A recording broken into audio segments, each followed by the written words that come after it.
যারা অবসরে ঘুরতে ভালোবাসেন, বিশেষ করে পাহাড়ে যেতে চান, তাদের জন্য বাঁশখালীর আরো একটি দৃষ্টিনন্দন পর্যটন স্পট হতে পারে চাম্বল ইউনিয়নের লাল পাহাড়।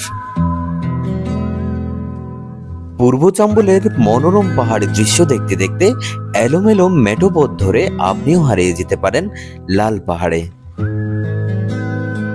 এখানে ক্রমবর্ধমান গ্রামগুলোতে আপনি এখনো দেখতে পাবেন মাটির বানানো ঘর। প্রযুক্তির কল্যাণে এখানেও পৌঁছে গেছে মানুষের বিনোদনের খোরাক। ভ্রমণ পিয়াসী তরুণ প্রজন্ম গ্রামীণ এই চমৎকার দৃশ্য দেখতে দেখতে প্রতিদিনই ভিড় জমাচ্ছে চাম্বলের লাল পাহাড় এলাকায়।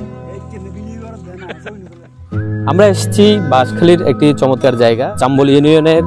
এই জায়গাটার নাম হয়েছে লাল পাহাড়। লাল পাহাড়টা মূলত নামকরণ হওয়ার কারণ হচ্ছে এখানে যে পাহাড়টা আছে সেই সুউচ্চ পাহাড়টার রংটা কিছুটা লালচে, এই কারণে এই পাহাড়টার নাম হয়েছে লাল পাহাড়। এখানে কোয়ালিটি টাইম স্পেন্ড করার জন্য ইদানিং অনেক ইয়াং জেনারেশন আসছে দেখার জন্য।